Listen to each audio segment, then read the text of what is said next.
Mic-minded people.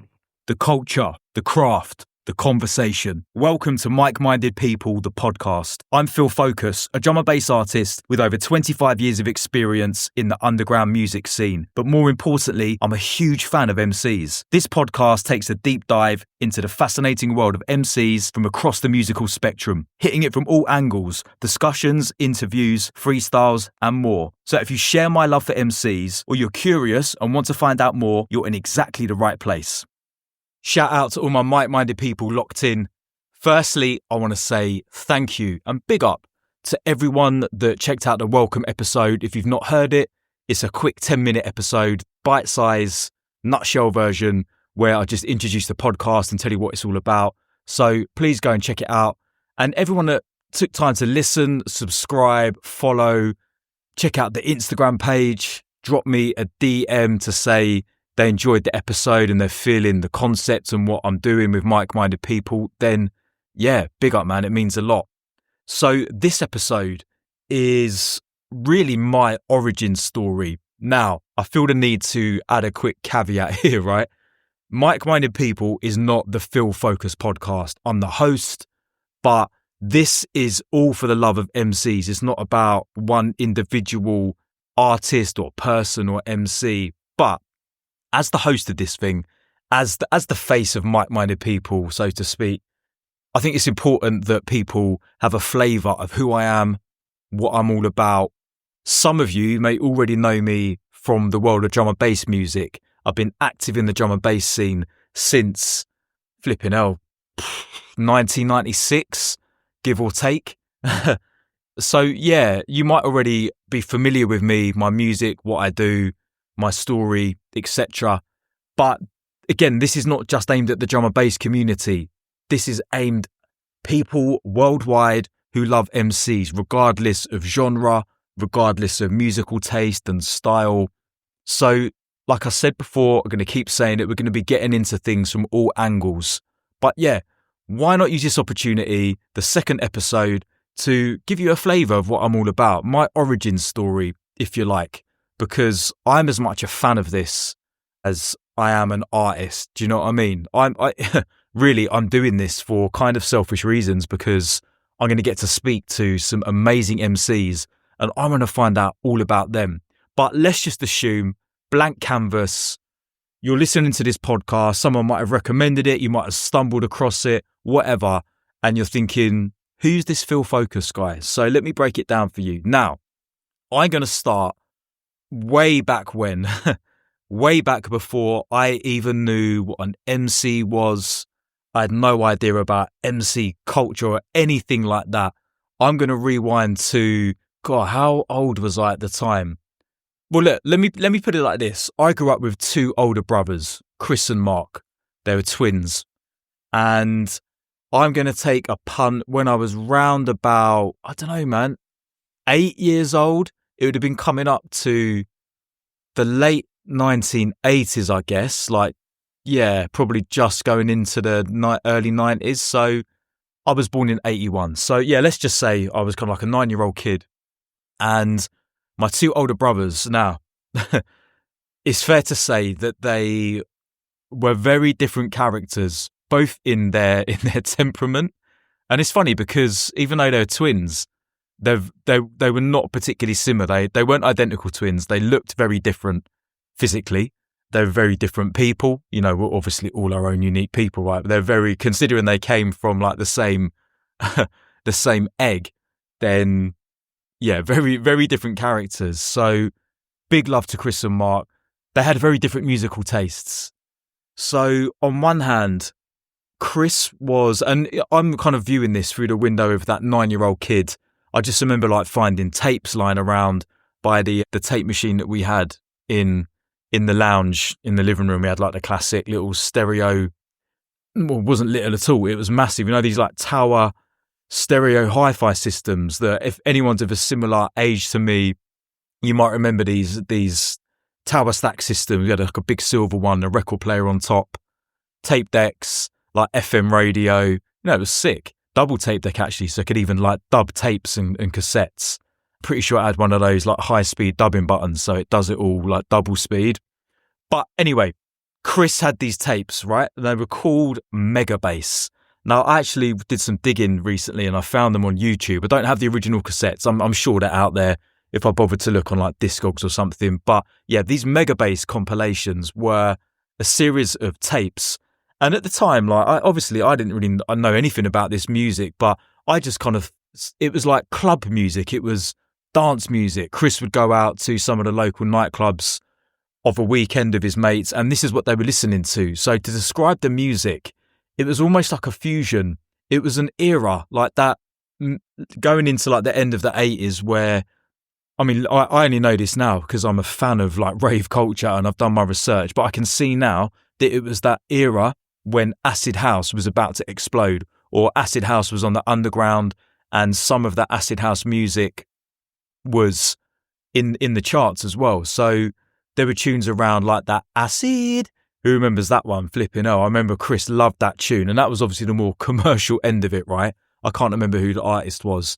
But these Mega Bass compilations were like a fusion of that kind of house sound. So it still had that house 4 to the floor beat, more or less. But it was also like a fusion of like rap, hip hop kind of flavours, that sort of 80s rap sound. So, and around that as well. So yeah, these Mega Bass compilations were wicked. I really enjoyed finding those cassettes and listening to those. And at the same time, he had things like, what was it, man? Mantronics. Is it King of the Beats? Was that Mantronics? But anyway, Mantronics. Is it Cold Cut? Stuff like this. What was the other one? Mars. Pump Up the Volume. So some of these artists were taking snippets of like rap and hip hop and different samples and dance stuff and almost like mashing it and splicing it together. So yeah, Chris was into that. And I don't think, actually, do you know what? I need to ask him this, but I don't think he was like an acid house raver. I'm pretty certain he wasn't going out to like underground acid warehouse parties of that era, you know, like your Energy and Sunrise and Biology stuff. By the way, like quick segue, like if I could get a time machine and go back to any era, trust me, I would love to go back to that 88 kind of like Second Summer of Love, Genesis warehouse party era. I would love to do that. But anyway, I don't think Chris was doing that. I will find out. But yeah, that was his music. And I was kind of into it just as like a little kid discovering the tapes. And then you got the other side of the coin. So Mark, like I said, very different kettle of fish. Now, Mark sadly is no longer with us. And, you know, just kind of dedicate this part of the podcast to you, Mark, because whilst you weren't into the whole MCing thing, and we often had we had lots of arguments about musical taste and things, especially as I became more of a teenager and my musical taste started to change. I remember even having little arguments with you about music and stuff like this, because you really weren't into the MC driven stuff at all. That wasn't your thing. But trust me, bro, you introduced me to music in a way that really allowed me to value it and get that connection with music and almost become obsessed with it as a bit of a collector. And even at an early age, like, you know, maybe I was like 10, 11 by now. I'm not entirely sure, but you introduced me to heavy metal music, rock music. Now, Mark, he had this amazing vinyl collection. I don't know where these records have ended up, man. That is sad to say that, really. But back in the day, right, I remember maybe he'd moved out of home, whatever the situation was, but he just kind of let me hold these records for him. And he had this blue vinyl record box. And trust me, this was a Pandora's box. For a kid like discovering vinyl, this was a real treat. So in there we had all stuff like Judas Priest, like some of like the 70s kind of rock metal stuff. I remember like Deep Purple, Rainbow. But there's one thing that caught my ear, caught my eye and caught my attention, and that was Iron Maiden. He had all the picture discs. So Iron Maiden had this mascot, I suppose you would call it, their kind of like signature. All their artwork really was centered around this character called Eddie. He was like a big skull monster type thing. But yeah, Eddie was Iron Maiden's mascot, and he had these mad picture discs. I mean, trust me when I say Mark was a vinyl collector, because he had all the albums, right? And some of them were these amazing picture discs. So not only were they like sick colours and artwork, like some of them were like in the shape of Eddie's head. Now, if you're intrigued by any of this, honestly, even if I appreciate like this might not be your bag of music at all, but just Google up Iron Maiden and just check out some of this artwork because it was sick. And, you know, even to this present day, part of the reason I love collecting music goes back to that because it was so exciting flicking through the record box, seeing all these different records. And Iron Maiden, like I say, was the one that grabbed my attention. The music was on a different tip, like crazy guitar playing. I think they had like 2, if not 3 guitarists, sick bass player. You know, I loved all of that. And what I used to do is I used to spend a lot of time like making heavy metal mixtapes, really. And I would like choose the track selection, like pause button mixtapes. I'm not talking about mix and blend mixtapes with a mixer. That will get to that. That came later. But yeah, I would make my brother these pause button mixtapes and I'd write a track list and I'd maybe like make like a little inlay card. And then one day, like maybe now I'm getting on to like 12, maybe like early teens, but I feel like I know I was super young. Mark took me to go and see Iron Maiden. It was at Birmingham NEC. And the reason it stands out in my mind, well, one of the reasons is that he had an XR3i Escort at the time into his cars and stuff. And the car broke down on the way to Birmingham and we had to like, I think it was like a puncture or something. We had to change the wheel and we were like stressing, we're going to get there in time, whatever. And yeah, we got to the gig and I remember taking a set of binoculars with me because the NEC is obviously like a big arena. We were quite far back on the seated part and I could look through the binoculars and see Bruce Dickinson and the band live on stage. Just like amazing show, just mind blowing. So that really got me excited about music. And yeah, as things developed, I got more, as we got more into like the early 90s, the traditional heavy metal, I started to feel like it became like a bit dated maybe. Times were moving on, right? Production was moving on, like just the vibe of the music was changing. And I got more into like American bands like Machine Head and Pantera. Now, I understand it. Some of you might be thinking, what the hell is he talking about? Like, is it drum and bass MC? It's about raves, it's about MC culture and all that stuff. Yeah, it is 100%. But this is where my passion and my obsession and also like, my value for music was grown. And then, right, one more thing about the metal stuff and then we'll move on. Mark took me to my first, I would say, proper gig in the sense that it was like a gig where I could get involved in, I think, was it Brixton Academy? It was definitely in Brixton. Pretty sure it was Brixton Academy. We went to see Machine Head. Trust me, like this gig was crazy. I was still a kid pretty much. Crowd surfing. I managed to almost like get my feet up on the stage before the security kind of dragged me away. How the hell I got into the venue is beyond me, but it was sick. And do you know what? Every now and again, I dip back into some of this music. I listened to like the Pantera album the other day, Far Beyond Driven. It's a sick album. And some of like the riffs and the intensity and the grittiness of it definitely carries over to the drum and bass music that I love these days. But anyway, I could keep talking about this stuff, but the picture I'm trying to paint here is that you got me as a little kid essentially, and you got my 2 older brothers, both into these different music scenes, but I'm dipping into their tapes and their cassettes, into the vinyl side of it, loving music. And I think really that's like I said, that's where my passion was born. So I'm skipping through different timelines here, and none of this is scripted or anything, by the way, of course. Like I'm just kind of flowing with my own conversation here. So I forget the timeline's wrong or I have to backtrack a little bit, then so be it. But we've kind of done that era where I'm just curious and I'm listening to all different types of music. Then I got bang into the metal. Now through the metal side of things and the rock, I started playing the guitar. So now I'm definitely in my early teens because this was at like secondary school. So yeah, taking guitar lessons, wanting to learn these like Iron Maiden tunes and stuff like that. And then the crew that I linked up with at school, we formed a band. Now this is some real exclusive dubplate stuff here because I don't think anyone knows this about me particularly. But yeah, I was the guitarist and backing singer in our band. And the first band I was ever in was called the Marbleheads. So yeah, shout out to my crew from school. We actually won this competition at school because we entered like what was it called? Like instrumental ensemble category or whatever in the school music competition. So it was like a lot of kids playing like violins, trumpets and recorders and whatever. But we did Nirvana, Smells Like Teen Spirit, as two of us on guitar. I was rhythm guitar, bass and drums, and we smashed out Smells Like Teen Spirit, and we won the competition, and we got to perform at the school concert thing, which was sick. So yeah, the Marbleheads. And I was telling my son this the other day, but the reason we were called the Marbleheads is because at school I was quite overweight and I had a big round head. And yeah, big up to the rest of the guys in the band. They thought that would be a good name. So in the Marbleheads, into bands, stuff like this. And then I got into a different band. I had a different crew of friends. We were in year 8 at school by now.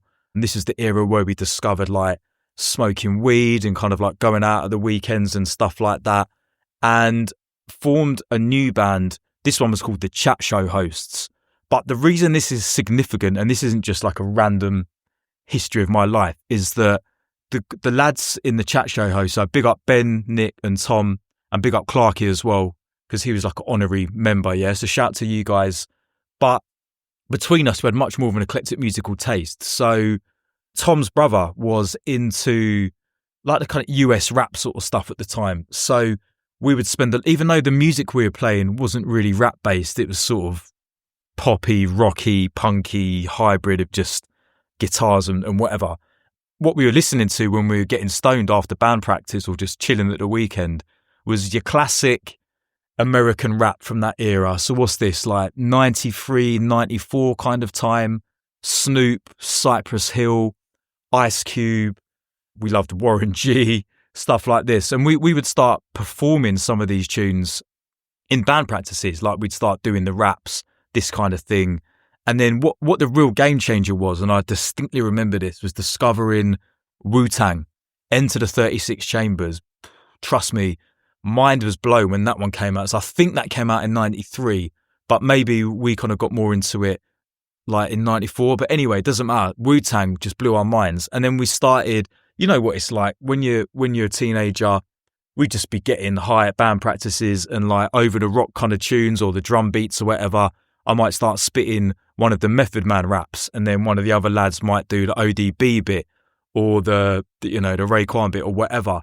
But it just sparked up this love for MCs. I'm like, oh, okay, there's a different thing going on here. This is rap vocals, hip hop. And at that time, it was very much US based. So yeah, the Wu-Tang Clan thing was a big game changer for me. And I remember distinctly for one band practice, I wanted to like really blow the other lads' minds. So I managed to get, I think I bought the CD single of California Love. It was that Tupac and Dre. I was never like really that into Tupac, but being honest with you, don't know why, it just seemed to kind of pass me by a bit. I'm not sure why. But anyway, I had this Tupac instrumental of California Love. And I remember literally just using my 2 tape recorders at home with the built-in mic in the hi-fi, just recording my own rap. I think I said a minute ago, this band was called the Chat Show Hosts. And yeah, I did like a chat show host rap. And then we started incorporating like raps a little bit into the band, not massively. But by now my mind is thinking of like, okay, I'm into this rapping thing, this hip hop thing, MCing thing is cool, but just for fun, just messing about. And I'm kind of switching timelines a bit here. But what distinctly happened is the band came to an end. I remember the band coming to an end, and it was a hard conversation to have because I had to kind of say to the guys, look, I feel like maybe my heart's not in this anymore. But the reason that happened is because I discovered jungle and everything around decks, mixing, all this kind of thing. And I've got to big up one of my very, very close friends, Saab. We were at school together and he wasn't in the band, but he was my best mate at school. You know, we sat next to each other in class, and yeah, big shout out to Saab. He used to copy my homework and stuff like that. But yeah, he was the first guy that I knew who got decks. Now it's interesting when we look back because he was very much influenced by his older brothers. They were definitely into everything that was going on the underground rave scene. So we grew up in like Hitchin, Stevenage area.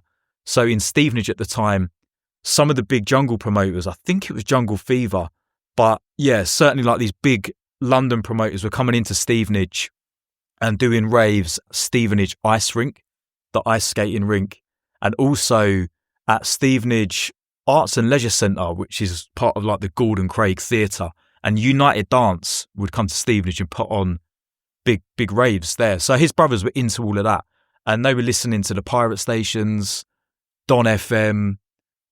Well, Don FM's the one that stands out because I remember Saab bringing a tape into school one day, sitting in the playground. You know, he used to have like the Sony Walkman, and he was like, yeah, listen to this. And the track that, I mean, this is why this track that I'm about to mention still means so much to me. I absolutely love it. It's in my top 3 tunes of all time. But yeah, it's Nookie, Sound of Music. He played that to me, and you had the that piano, mate, that piano bit just caught me straight away. And then the kind of 4 to the floor kick beat comes in, the kick drum, but it's got the breaks in as well, and it's uplifting that vocal. So yeah, if you're not familiar with this tune, please go and check it out. Nookie, Sound of Music, absolute classic, legendary track. Big up Nookie as well, because he was also part of the infrastructure and the scene in around Hitchin and Hertfordshire, which again I'll come to in a bit. But bringing it back to Saab, so Saab introduced me to this music, and he knew a bit more about it because his older brothers were really like into this thing, listening to the pirates, going to the raves, like I said. And then Saab managed to get a set of decks. Now they definitely weren't Technics. I don't even think they were Sound Lab. They were like these decks with like a little rotary pitch thing at the front, like a little, yeah, like a rotary thing that you would move around with your thumb and get like a tiny little bit of pitch movement so you could speed the tempo up and down. Saab got the decks, and I remember distinctly we went to Soul Sense, which was a record shop in Luton. Big up my Luton crew. Again, so much heritage around the area. I feel very lucky that I grew up where I did. And I'll come back to the Luton connection as well. But yeah, went to Soul Sense, and he bought Bookham's Logical Progression on vinyl. He got, what else did he have? He had Pulp Fiction by Alex Reese. He definitely had that. And he had some, like, considering like we were like teenage kids, like he had some pretty deep tunes. He had like some Source Direct stuff on Metalheads. But obviously, of course, also we had the more hyped up stuff like your Chopper, things like that. And he had jungle hits. Trust me, jungle hits, and also the Jungle Mania compilations were kind of big for us at the time at school. That's what everyone was listening to on their Walkmans. So Saab had this whole mix of different tunes going on. And I'd go around his house, and he would be mixing, and he'd be trying to teach me how to do it. And not long after that, and this is why I was saying I kind of had to say goodbye to the band, is I was just taken by this rave thing. Jungle, everything around it, the essence of this music was so exciting. And I ended up buying my own set of decks. Now, there was a shop, I think it was on Tottenham Court Road. Was it called Sapphires? I don't know, man. But there was a shop in London at the time that used to sell these like starter DJ packages. So you get 2 Sound Lab with a DLP3 turntables, belt drive ones, with a cam made to fade mixer. And yeah, I remember going up there, saving up my money, whatever I was doing for work at the time, probably working in Sainsbury's on the checkouts. And yeah, going and getting my DJ starter pack, coming home, setting them up on top of like an old door as like a makeshift table. And then, yeah, Saab would just be around my house all the time, mixing, showing me how to mix and blend. And there just became a point where, you know, I was okay, I could hold a mix and whatever, but he was a better DJ. He was buying more tunes, he had a lot more records, and it was just like, do you know what? Like, let's just become a combo. You be the DJ, I'll be the MC. And I remember sitting in one of our classes at school, and we were trying to think of names. Now, up until this point, when I was kind of like messing around, like rapping a little bit in the band, just doing like mess around raps. Because my name's Phil, some people called me Phileas. Excuse me, that got abbreviated to Fuss, F-U-S, and we were like trying to have like tags and stuff at the time, like graffiti style tags. I never got into graph, but I'm just talking about on bits of paper really. But I had F-U-S, Phileas became Fuss. But I don't know, man, it didn't really... Actually, do you know what the mad thing is? I've just realised, like, fuss and focus, there's only a couple of letters missing to turn fuss into focus. Just add the O and the K. Shit. I never realised that. Anyway, yeah, what was I saying? Yeah, we needed to choose names. So Saab was DJ Danger and I was FaZe. I just called myself FaZe. And we became like a little duo. We were doing tapes, giving them to people, you know, just like doing local house parties and stuff like this. And then the MCing thing really started to click. So by now we're definitely into 1996 because I remember going to the record shop. So where we grew up in Hitchin, we went to school in Hitchin. I was more or less living in Hitchin by this point as well. There was an amazing record shop called Daddy Armshouse Records. And before that, it was Parliament Records or Parliament Music, I believe. But I've always known it as Daddy's or Daddy Armshouse. Now, this was in Hitchin Town Centre and it was owned by Nookie. So again, like I said earlier, Nookie comes back into the story as part of this tapestry. And he had a studio in the back room where he made some legendary stuff. Pretty certain that him and Ray Keith did some of their legendary tunes in the back room, and no doubt loads of other sick music from yesteryear was made in that shop. But the two DJs that I really remember from going in there as a school kid were Concrete and Barrington. So big respect to Concrete and Barrington. Now at the time, these guys were the dons. For us, like me and Saab and the crew, like going into the record shop, these guys were so sick because not only were they in the shop and they were the guys that would sell you the records and play you all like the latest test presses and stuff like this, but they were the main DJs on the local, the pirate station that was massive in our area called Perception FM. So big up anyone from in and around Hitchin, Stevenage, Bedford, Luton, Hertfordshire, Bedfordshire, Letchworth crew that remember Perception FM. Massive station at the time. Lots of other DJs on there. Blakey, who went on to become MC Blakey in the house and garage world, was on there. R.I.P. Blakey. Life, as in For Life Cypher, MC Life, he was on there for a while. Five Alive, Red and Munchie, Rough Cut. Oh, mate, I don't want to leave too many people out. That was the kind of like who was on there initially when I was growing up, and then it became, as things developed, you had Excess on there, my boy Excess, Maestro, MC Boss, MC Wizard, R.I.P. Wizard. God, it's so sad, isn't it, how many people have like passed away, but we need to remember them and big these people up. And look, a whole host of other people, anyone whose name I've not said, MC Lydon, MC Phantom, Torsion, all of them lot, yeah? Marshall, big up. So Concrete and Barrington were the guys, and not only were they the main DJs on Perception, or when I say the main DJs, they had like the Sunday shows that I used to lock into. So in my mind, you know, these guys are the dudes, right? They were also residents at Warning. So Warning is a drum and bass night in Cambridge. It's still going to this day. So big up all the Warning crew. That's what, over 30 years deep. But these guys are residents at Warning. So we go into the record shop on a lunchtime with our lunch money, and you know, anyone that was in and around this era will remember, it's like, oh, do I buy food today or do I buy a record or something like that? Now, Concrete sold me my first ever tape pack, and this is where it really started to get deep. July 1996, Hysteria 11. I've got the tape pack inside, and this completely changed my life. I can't put too fine a point on it, right? This tape pack changed the game. The first tape I took out of the pack was Mickey Finn and Stevie Hyper D. This tape, I hold it in such high regard. Not only is it packed full of the tunes at the time that were just blowing up the rave. So the rave was at Milton Keynes Sanctuary, legendary rave venue.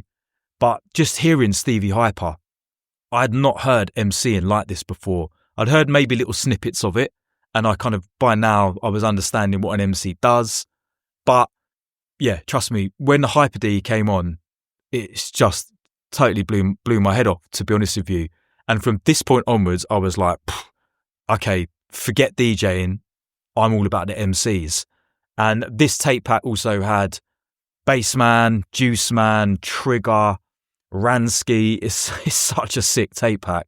Anyone, if you want to go and check this tape pack out, Hysteria 11, even just drop me a message. I've got all these tape packs. I've digitalized them and put them onto my Dropbox. So I'll send you the link. And I've got all these physical tape packs in my house.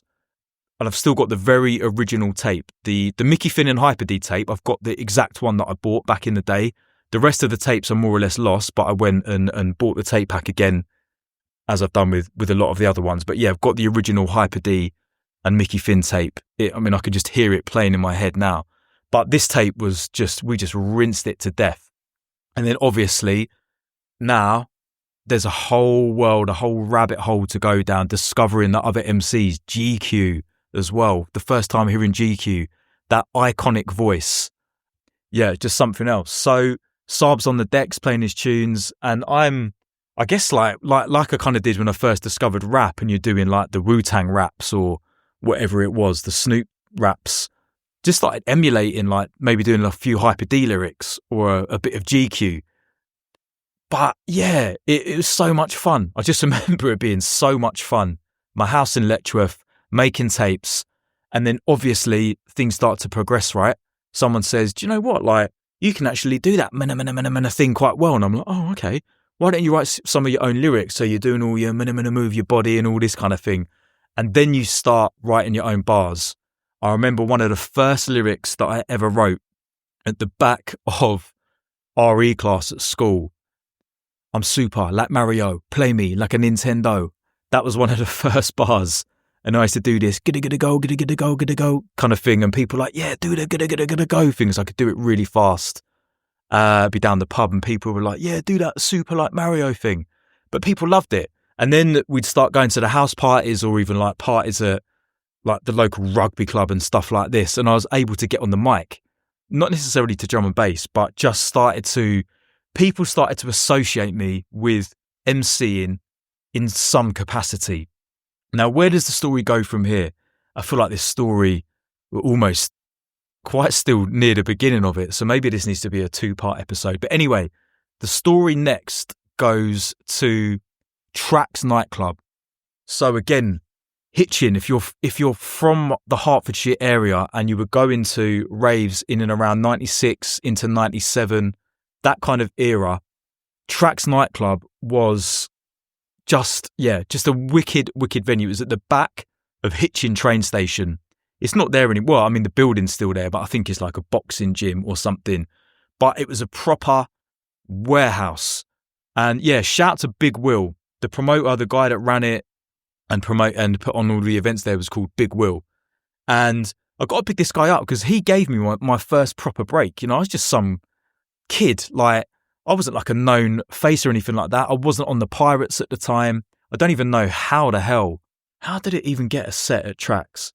I can't remember. But this is the mind-blown thing, right? And I meant to grab the flyers and bring them and have them next to me while I'm doing this so I could actually read the information out. But what I'm going to tell you is this, right? The first set I did at Tracks was in 1997. I think it might have been August, but it doesn't matter. 1997, there's a night called Manor Productions, and I MC'd with Andy C. It's the first and only ever time I've worked with Andy C. And just imagine that. I'm like a 16-year-old kid, one of my first proper ever gigs. And when I say it's a paid gig, like we probably got paid like a couple of bottles of Lucasade. Do you know what I mean? It was that kind of thing. But trust me, I did not give a shit about that at the time. I'm there MCing with Andy C. And then a few months later, the next Manor Productions night was Ray Keith. And I remember Big Will coming over to me and saying, the MC that we booked, you know, the headline MC or whatever, he's not coming, he's turning up late, whatever it might be. Can you go on with Ray Keith?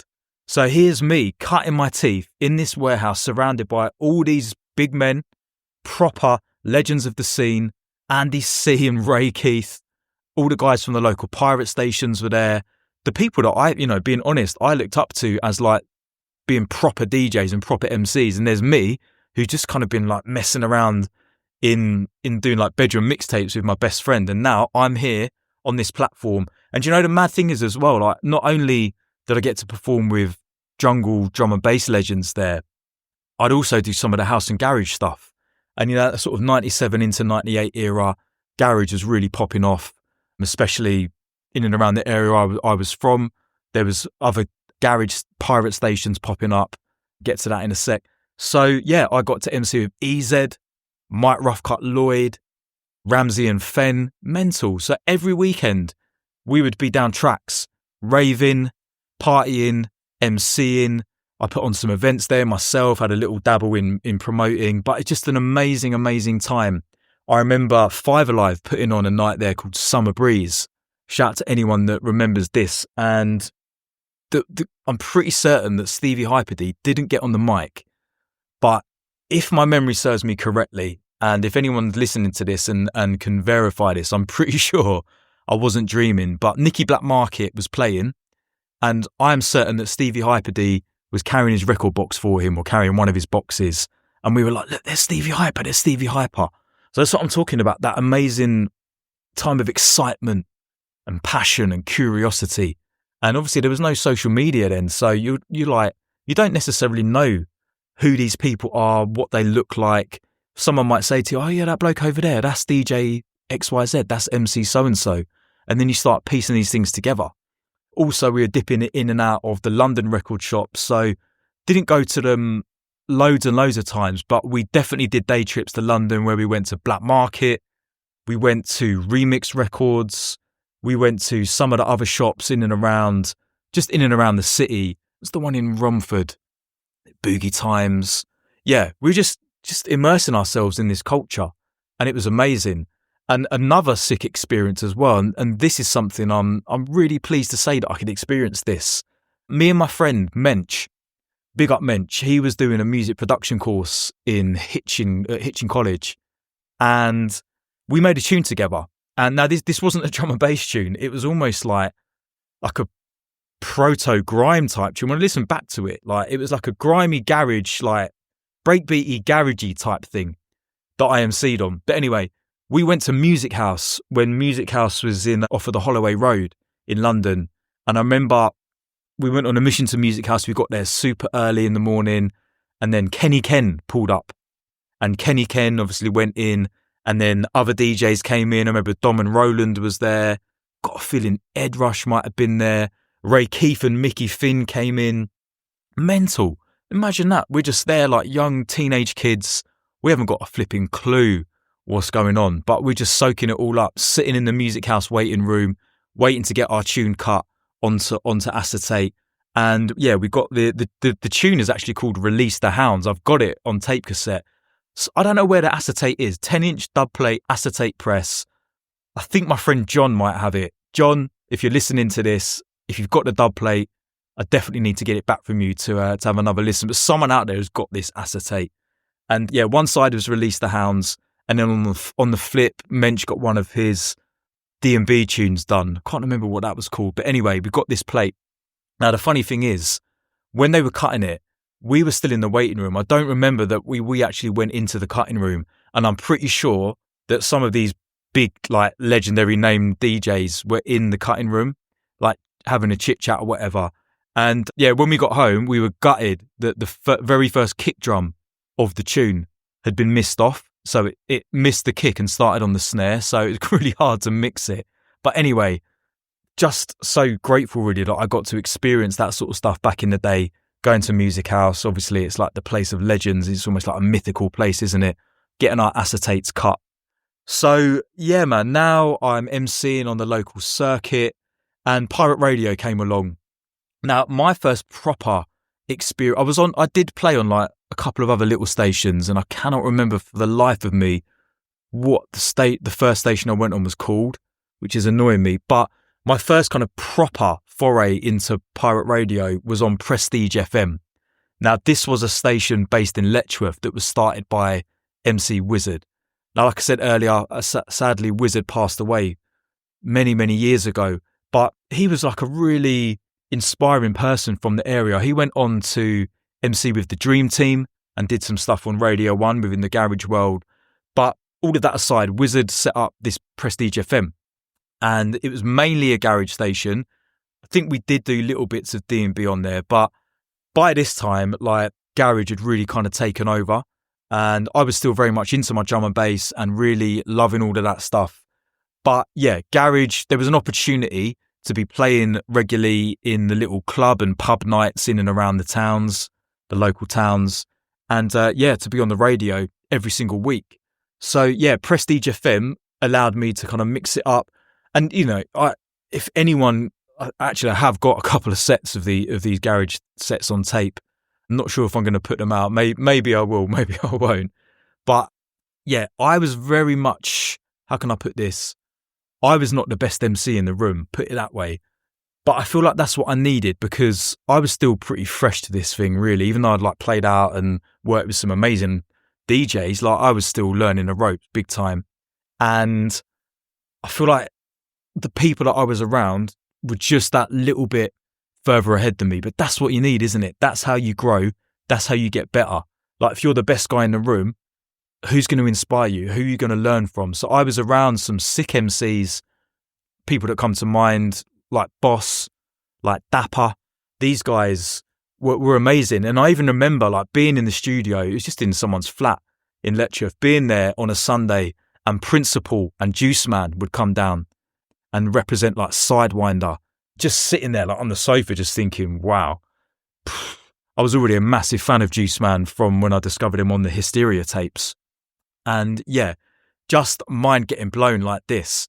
Actually, I need to skip back 1 minute, because another massive part of what really, really solidified my love for MCs and the culture and everything around it was going to my first raves. How did I forget this? So again, just as a punter, we were getting the tape packs, we were buying the records and doing all this stuff. And then we wanted to go raving. Now, we were definitely under 18 at this time. And the first couple of raves we went to that we thought, look, we know we can definitely get into these raves with no problem, were called Evolution. Now, these raves were no joke, like just because I don't think they were under 18s. I think they were over 16s. But regardless, they were not like kids' raves. They were at the Milton Keynes Sanctuary, which in itself was a sick venue. And all the legendary raves like Helter Skelter, Dreamscape and all that sort of stuff were at the Sanctuary, right? And things like Sidewinder as well. The venue's not there anymore. It's actually turned into an IKEA. So if you ever go to IKEA in Milton Keynes, you are actually in Milton Keynes Sanctuary. But anyway, yeah, we went to Evolution. So big up my friend John, JSK, some of the other lads, getting a coach, buy tickets from the record shop. Do you know what I mean? When the flyers used to list all the ticket vendors on the back. So yeah, went to Milton Keynes, and I remember queuing up outside, and the tune that I could hear coming through, like just blasting through the walls of the building, shaking up the place, was Quest. Andy C tune, Quest on Ram. Early tune. Oh mate, just hearing that tune. So when we got inside, the downstairs was the happy hardcore and upstairs was the D&B. And I remember walking into the upstairs room and Juice Man was on the mic. Can't remember the DJ, but I know SS was playing that night. I've got the flyer. I'm one of these geeky people that I've gone back on eBay and bought the flyer. It's important, man. I think this nostalgic stuff is so important. So I've got the flyer indoors. But I know SS was there. But yeah, Juice Man was on the mic. And I've said this to Juice Man a couple of times when I've seen him out and about in clubs and I've had the opportunity to speak to him. But Juice Man was there with a carton of Ribena, because that was his thing back in the day, right? The Juice Man. He had a carton of Ribena and he was just toasting and freestyling and just weaving in and out of the music in a dark rave. Oh, mate, just amazing, amazing times. So we went to a few of these Evolutions, and then the first over 18s rave that we went to was Slamming Vinyl. So I know this was in 97 because I bought the flyer and the tape pack. But this was just amazing because it was the only time I ever got to see Stevie Hyper D. And I actually got a lyric about Slamming Vinyl was my first rave, 1997, Bagley's, back in the days, queuing up with my fake ID, fingers crossed that I could get past the security. When I stepped in the arena, vibes hit me in the face, Black Market and Hyper D were tearing up the place. And that is literally, that's what happened. We walked in, Nicky Black Market, Stevie Hyper D, boom. Just such an amazing experience. And of course, Stevie Hyper D sadly passed away I think in 1998, but I don't recall ever getting to see him play again. So that was a really special moment. And Brocky and Det were there as well. Fearless was there. These are our idols, do you know what I mean? So just loving being in this space. And yeah, so we went to Slamming Vinyl. And then after that, I remember maybe we're going into a couple of years ahead into the later 90s now, just before the 2000s. But we started getting out and about to some of the club events. Not so much your big raves, the clubs like Swerve. Was that Wednesday night? Swerve at the end, Fabio's night, Renegade Hardware at the end, going to Fabric. Fabric was a real fun one because Friday nights I think it maybe was like a monthly thing. Hype would take it over with True Players and we'd go raving there. But by this point, you know, we're getting into the end of the 90s. My love for this MC thing has just gone stratospheric. So no longer, of course, am I just emulating my favourite MCs. I'm now writing bars. I'm on Pirates, playing to clubs full of people. And this is where like the timeline gets a little bit hazy, but other things that I feel like are important to mention because it's all part of the tapestry, isn't it? It all kind of weaves and interlocks and meshes together. But in and around this time, well, actually, do you know what? Do you know who I've not mentioned as well? Skibber and Shabba, and that whole Cool FM era as well. I mean, that was just such a game changer. Hearing those guys on the radio, and then obviously like they just completely dominated the whole scene. Really, there wasn't a tape pack without those guys on it. Like all the One Nation stuff and things like that. Innovations. So yeah, hearing Skibber for the first time, that was at Slamming Vinyl. But yeah, just hearing his different style and technique, because a lot of the earlier MCs, when I've kind of discovered the more sort of jungle sound, if you like, Navigator, Ragga Twins, 5-0, you know, they were coming with that. There was a bit more of an obvious link back to the sound system and the reggae dancehall side of things with the toasting, the MC style. Obviously, it was reflected in the style of the music as well, but from the MC side of things, that hosting and toasting kind of flavour, Moose and the roast. Oh yeah, roast tape packs. That was another game changer. Roast Land of the Giants, 96. That tape pack was another one I got from Daddy's. Yeah, that was another big game changer. That's actually one of my favourite. That's in my top 3 tapes as well. The Randall and GQ and Moose tape from that is in my top 3, along with the Mickey Finn and Hyper D tape.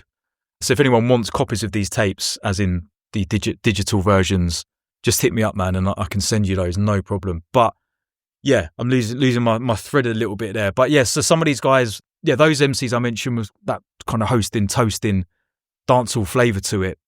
And then Skibber obviously came in with that London twang, the London, what's the word, man? Not vocab, but just talking about whether it's the cars or the computer games and the London Dungeon. It's just like, wow. Yeah, hearing Skibber and Shabba and Shocking and those guys on radio and in the raves was just amazing.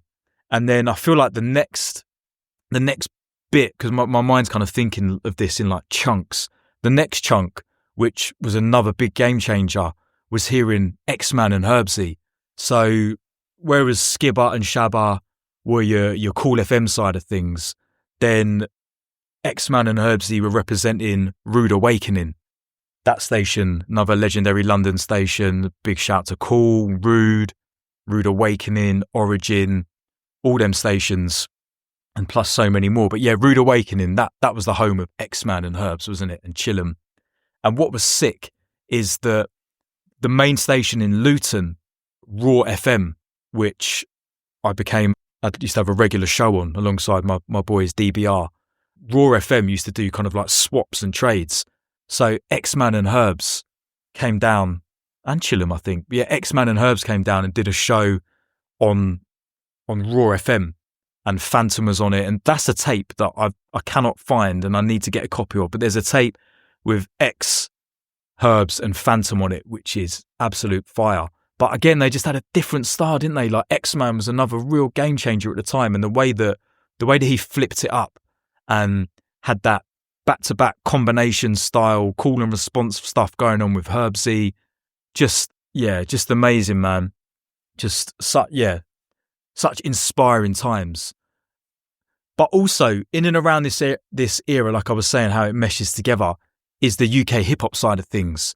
So the whole point of me kind of painting this picture of my origin story, giving you this flavour, is just to show you what my influences are musically, how it all started musically, and now we're getting more into like what influenced me as an MC, as an artist myself. But I'm not even really that bothered about talking about myself as an artist, because this is just really more so about a fan of the culture and what I was enjoying listening to, and what like influenced me and what really caught my ear. So in and around the early 2000s, and forgive me if the dates are a bit hazy, I've not got anything in front of me with the dates, but I know around the early 2000s, like the UK hip hop thing was a big deal. So we're loving our drum and bass, we're out and about, we're performing, we're playing, we're on Pirates, with tape packs, we're going out flying at raves, we're doing all this stuff, but also listening to hip hop, driving around in my Vauxhall Nova with the, do you know, the funny thing is my first ever car, the Vauxhall Nova, the white one, I called it Stevie Hyper. So yeah, man, driving around in my Nova, and we were rinsing a lot of UK hip hop. Skinny Man, Task Force, Mud Fam, Brain Tax. Oh, what else? Kalashnikov, Roots Maneuver, Black Twang. Did I say that already? And Skits and Rodney P. And I think, yeah, that's one of the CDs, the albums that was a massive influence. And as far as I'm concerned, really captures the sound and essence of that era, was Skits, Countryman. It's like a mixtape really. But Skits and Rodney P really set the tone for that, and there's some wicked tracks on there. So yeah, this whole UK thing, because my experience of rap and hip hop, I guess before that, was like your Busta Rhymes and Mobb Deep and Wu-Tang and stuff like that. So I remember hearing Westwood one night play What Blow by Task Force. What a tune, man. What Blow. I've got that on vinyl actually. I bought it off Discogs a little while ago. Such a sick tune. And I know that they do that over, what's the beat? It's a well-known beat by like a US artist, and they flip it up and do their London thing on it, man. But yeah, just hearing like Westwood play this tune, Task Force, Chester and Fire, just like, wow, it's just got that UK grittiness to it. So that whole era, and I know some people would kind of refer to that as like, maybe as like backpack hip hop, because I think what I kind of refer to as UK hip hop back in that era is certainly different from the UK rap sound that came a little bit later with like Gigs and those kind of artists, and then obviously moved more into like drill and trap and stuff like that. But yeah, I'm talking about UK hip hop from the early 2000s, Low Life Records, all of that kind of thing. So yeah, these artists were again very influential, because it was important to me that you could represent with a British accent. I was already used to that anyway. It's not like I ever had an American accent when I was on the mic, because my influences really to pick up the mic properly were from your jungle drum and bass guys, so that the British accent was there with that kind of nod to like the sort of sound system toasting stuff. But yeah, to hear like proper hip hop tracks and albums being made by UK artists again was very, very significant. And then, you know, this passion for MCs and this almost like train spotter mentality, it just keeps going and going, doesn't it? Because by now, again, timelines mesh together, and you're going from the Kalashnikov, Terra Firma era, and then grime's starting to come in, isn't it? Pay As You Go Cartel, the garage style is going into like dark garage, and it's kind of like starting to mutate into sub-low and then into grime. So yeah, Pay As You Go Cartel, No We, that kind of era. More Fire Crew with Pow, and then going into So Solid at some point. And yeah, and obviously a lot of these guys were coming from the pirate radio, or certainly the drum and bass jungle background. Obviously it's none of these guys will make any secret that they probably started off on the jungle tip with Wiley, Dizzy, D-Double, target all of these guys, you know what I mean? But yeah, grime came along. And you know, the funny thing is, at first, you know, if I'm being real, like I wasn't sure about grime. Because what I was into in the world of drum and bass at that time, drum and bass had changed a bit, and there was like a sort of a deeper kind of vibe going on within the drum and bass that we were listening to, kind of started to move away a bit from the kind of X-Man and Herbsy vibe that we initially into, and I was discovering a different side of the London drum and bass scene with MC Rage, Too Shy and AD, SP and System and all this kind of thing was going on. So when I first heard grime in and around that era, so I'm guessing this is like 2004-ish, maybe 5, whatever, then I wasn't totally sure about it. I liked the vibe of it because it wasn't massively dissimilar to a lot of the garage stuff. And even when I was listening to garage, whilst obviously garage had that kind of more like bumping, that happy flavour sometimes, or the soulful element or the vocal bit, the garage had started to go a bit cheesy. I remember being on the mic in certain garage events and like be like Emma Bunton garage remix and stuff like this, and it was just like, yeah, this isn't really the one. So when Wiley and Lethal and all those guys started to bring that real lyrical MC sound clash kind of element into garage, I loved that. So it's weird that I didn't latch onto grime straight away. I think what I didn't like about it was some of the early grime tunes. I liked the energy, the rawness, the essence of the MC. And I think some of the early tunes, I didn't love them that much. It's hard to explain it, but I found them like almost like they gave me a headache. Like the rhythmically, I can't remember the names of certain tunes now, but some of them were just a bit mad, like mad sounds. And it was just like hard to catch the groove and the rhythm. But I liked the MCs, and what I definitely was interested in and caught by was that sound clash nature. When you could go to the record shop and buy some of these DVDs like Lord of the Decks, Lord of the Mics, was it Practice Hours, what's the other Risky Roads, and you're starting to see like, you know, the legendary sets in like Rinse, or maybe it's Deja Vu, where like Lethal was clashing Wiley on the where it was the rooftop studio. I think that was in Stratford. Was it above the Stratford Rex maybe? And there's obviously the classic set where Dizzy clashes Crazy Titch. But yeah, these MCs were like, the characters, aren't they? Almost like, not cartoon characters like in a gimmicky way, not that at all, but there's almost like a cartoon, almost like, what am I trying to say? Almost like top trump characters where he's like, yeah, this one's got this vibe, but like he's got the bars, but this guy's got the different energy, and this one's got the reloads, and this one's got the big voice. So I kind of saw it almost like these amazing larger than life characters. And after a little while, I think maybe a different style of grime, a different style of production was coming through in grime, or I don't know, whatever it was, but I started to get really into it. Initially, I was a bit wary of it, but I still checked for it. I still watched the DVDs, and when I was very curious, I knew like this was something special. Didn't go to any grime raves or anything like that. Didn't go to the Sidewinders. I don't think, actually, do you know, I did go to one Sidewinder in Northampton, but it wasn't one of the big ones. And we were still going out to drum and bass, and I was still MCing to drum and bass. So didn't really embrace grime from a kind of raver perspective, but very much a listener. And then as happened with the heavy metal, as happened with the hip hop, and then the tape packs and the jungle and all the rest of it, is just developed an obsession, getting the pirate radio sets, just getting hold of this stuff like a fiend, just needed to hear this stuff.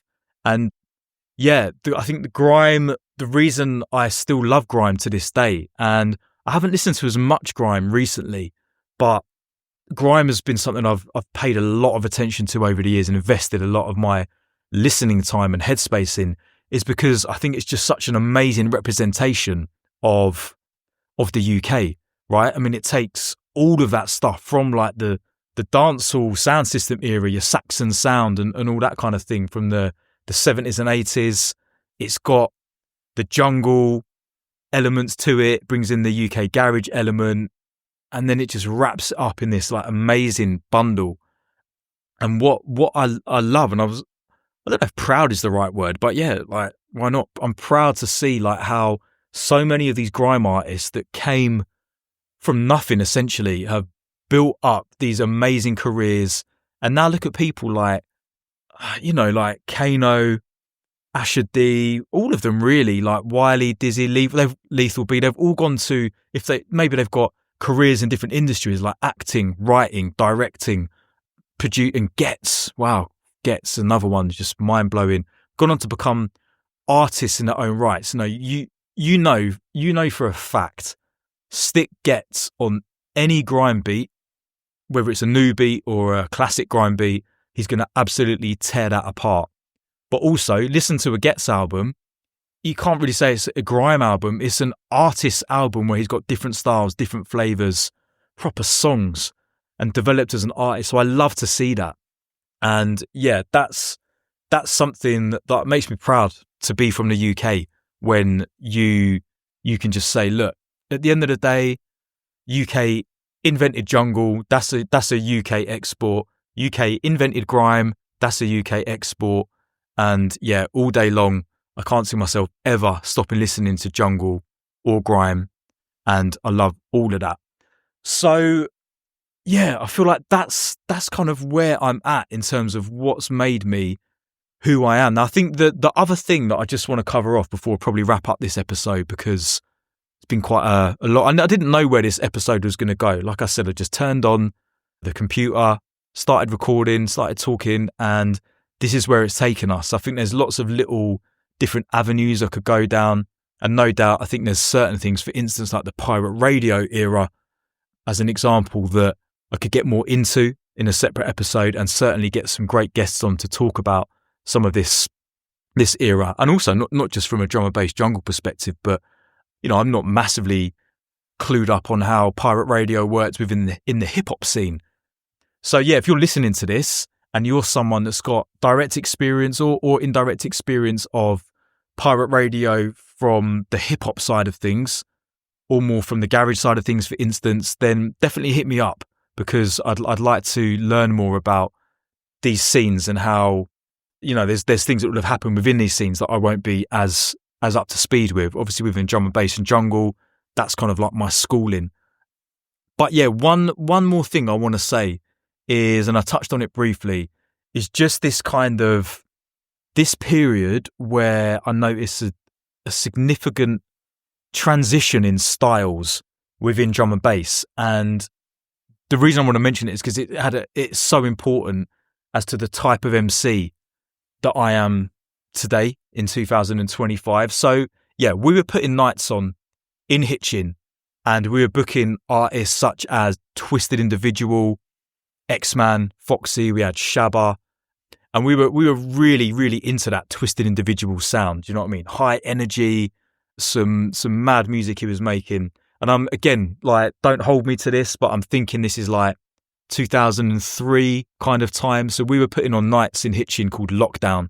A big up all my crew that I used to do that with. We'd be out fly pasting late at night, proper going to raves, handing out flyers, all this kind of stuff. Lots of funny stories around that. But there was a moment where we were these high energy kids listening to Twisted Individual, not kids, like teenagers going into our 20s, I guess. And then someone, I don't know how it happened, but someone said, maybe we picked up a flyer. We were in the record shop and we saw a flyer for this night called Traffic. And we decided, like, I'm not really, like, who are these artists? Like Marcus Intellects, Clute, Caliber, D-Bridge. Okay, let's go and check it out. So we went to the Rhythm Factory in Aldgate in London for this night called Traffic. Big up the Future Thinking crew. And I went with XS, Danny XS, who I still roll with to this day. Was part of DBR as well, for any of the D&B heads out there. But yeah, me and XS went down there, and it was a real eye-opener, because this was not the Twisted Individual kind of stuff that we'd been used to. It was not what a lot of the DJs in Hitchin were playing at the time. It was very much, I would call it like a London-centric sound. I know it was bigger than that, because obviously by now it's worldwide and all the rest of it. But it just made me think of that real kind of London feel. So yeah, we went to Traffic, and what stood out was the music was more, don't know if the progressive is the right word, but it was deeper. It wasn't all dark, but it was darker. It wasn't all melodic, but there was melody. But it just had a deepness to it and a substance to it. It wasn't so much high impact. Obviously, there's still tunes that make you like shock out, but it wasn't that kind of in your face, high energy thing. And this is the really important bit, the MCs. You know, I've got to give a massive, massive shout out to my boy Mark System. Back in these times, you know, no doubt he was still making music, but he was MC System. And the way that System and Low Key and other MCs who I then began to really take much more notice of, Rage, SP, Verse, all of these guys they were doing it different. It wasn't the double time. There were still elements of double time, maybe, but it wasn't so much around that. It was like, dare I say it, more like a hosting style. And the reason I don't like using the hosting word too much, and I'm definitely going to do some episodes around this, is that hosting has become like, you now get MCs that are only hosts, and they don't really embrace the lyrical essence of MCing, and that's taking it in a slightly different direction. But hosting is a skill set. It's a part of the toolkit of an MC. So these guys were hosting. They were dipping in, weaving in and out of the music. There was like almost like rapping elements. And obviously like DRS and Conrad, wow, I cannot forget to mention them. I'd already heard them from back in the day. So even when we were into the high energy stuff and the jump up and whatever, you know, still checking for your logical progressions, the Bookham and Conrad and Blame mixes and all this kind of thing from Good Looking Records. And like I said, one of the first ever records that I heard when my friend Saab bought the turntables when we were at school was Logical Progression, Demon's Theme, and tunes like this, and PFM, The Western, was arguably the first MC-driven track that I'd heard, with Conrad spitting over the top of it, The Western. But yeah, so this wasn't new to me, but we kind of, maybe it faded into the background a little bit. We were so honed in on the X-Man and Twisted Individual kind of vibe. So yeah, this was like a real breath of fresh air. And we started going regularly to the traffic nights, and then realising, oh, there's also this night and there's this night, and we're dipping into these things. And that was a really good era, going to things at Turnmills, Herbal, was it Cafe 1001 down Brick Lane? Everything seemed to centre pretty much around East London, Shoreditch, Dalston, in and around that area. And what was an amazing moment for me was, again, how did it happen? It was really all through Mark's System that I became a resident MC at Traffic and working with Future Thinking. So again, big love to the Future Thinking crew. And actually, that's how it happened. So by this point, I'd managed to get a slot on Origin FM, which is another London pirate, still going to this day. Big up EZM and all the Origin crew. And somehow I'd been put in touch with a DJ called Andre. And we'd never met before, but we got kind of like, thinking back, it's maybe like we almost went to like an audition, but we were in a record shop in Hertford. And the guy was like, look, I think you'd fit quite well with this guy, Andre. So we met each other, did a quick set. I was like, yeah, man, yeah, this could work. So me and Andre got a show on Origin. We definitely did a Saturday night, maybe 10 o'clock on a Saturday. So we'd go into London every week, and we ended up moving to a Tuesday at some point. So I was on Origin, and Mark's System heard me on an Origin show, and he kind of, you know, by this point I'd already been going to Traffic and some of these other nights and understanding now that there's a different way to MC. It doesn't have to be the double time flow and that kind of, that swagger. And that never really suited me. Like, I wasn't particularly great at double time. I could do it back in the day because that's what the kind of MC I wanted to be. But by the time like X-Man and those guys were really taking the levels up with the double timing thing, I was just like, this isn't really working for me. This is not, I don't think I can do a particularly good job of this. And in this era, I was starting to lose my identity a little bit. I wasn't quite sure where I fitted into the scene. The double time thing, the kind of like, I was trying to be a bit of a rude boy, but I wasn't really a rude boy at all. And going to Traffic made me realise there was a way that I could do this that was actually embracing who who I really am and my true personality, and allowed me to get deeper into like lyric writing and all this kind of thing in a way that I hadn't properly tapped into up until then. But yeah, I was on Origin. Mark System heard me on Origin, and we ended up speaking. He contacted me after the show. However, I think it must have just been through the studio phone line, right? Because there'd be like a studio hotline that people could text and that kind of thing. And we ended up speaking, and he got me on Traffic. Now, the funny thing is, I'll tell you what, I'm gonna finish with this one story, and then I'm gonna wrap up this episode. So Mark System kind of said to me, look, basically, come along. You're coming to Traffic anyway. I think I can get you on board here, but come to the night. So I'm down there with Andre, and this was around a time where smoking weed was no longer my friend. I won't go too deeply into it now, maybe for another episode, right? But been a big weed smoker since my early teens. By this time, weed was making me super paranoid, bringing out a bad side of my personality. It was really holding me back, but I hadn't quite managed to let it go yet.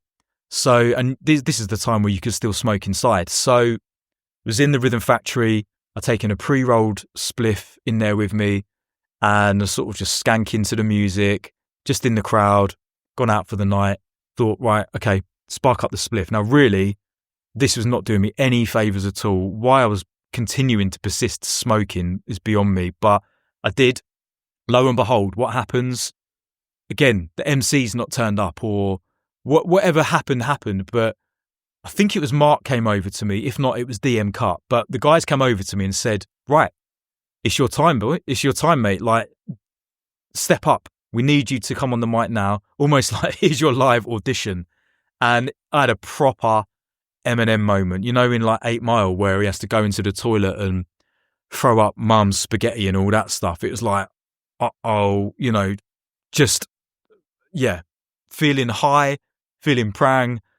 And now they're telling me that, yeah, this is your time to go and flex on the mic. So I went into the toilet, splashed some cold water on my face. And not only that, the DJ they wanted me to go and perform with was D-Bridge. Now, D-Bridge, you know, obviously I still hold him in high regard, but at this time in this era, D-Bridge was like the guy. He was the guy. The tunes he was making, just everything, his name was ringing off. He was just putting out this amazing music, and they're like, oh yeah, can you go and MC with D-Bridge?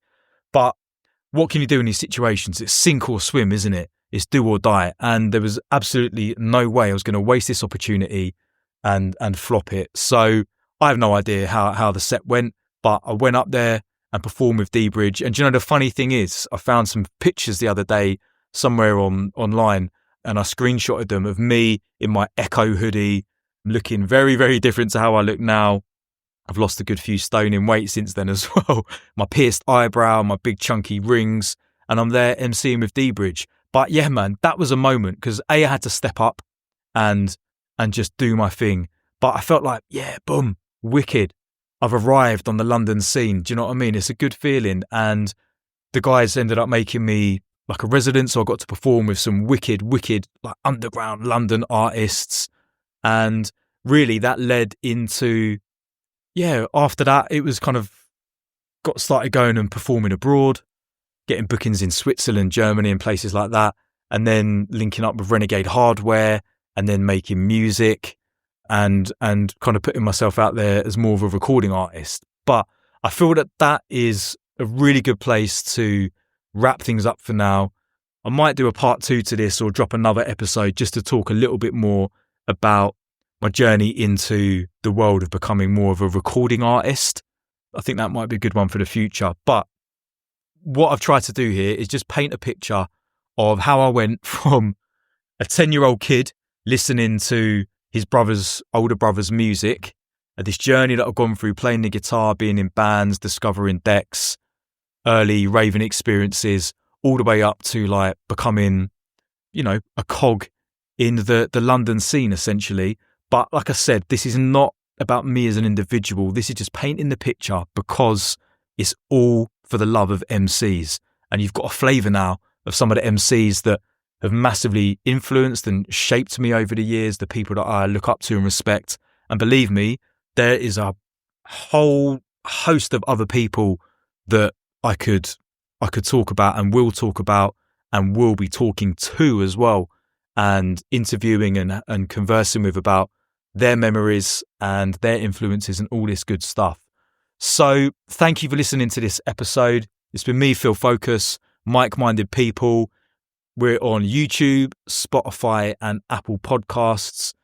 Do me a massive favour, and however you choose to listen to this podcast, please like or subscribe, leave it a review, follow it, whatever you need to do on your chosen platform. And if you want to connect with me, then follow at Mic-Minded People on Instagram. Tell your friends about the podcast, drop it on your story, whatever you can do to support it would be amazing. At Mic-Minded People is the Instagram. I'll be putting exclusive content on there, so anyone that follows that will hear about the latest episodes before everyone else. So take care. Join me next time for another episode. Mic-Minded People, the culture, the craft, the conversation, all for the love of MCs.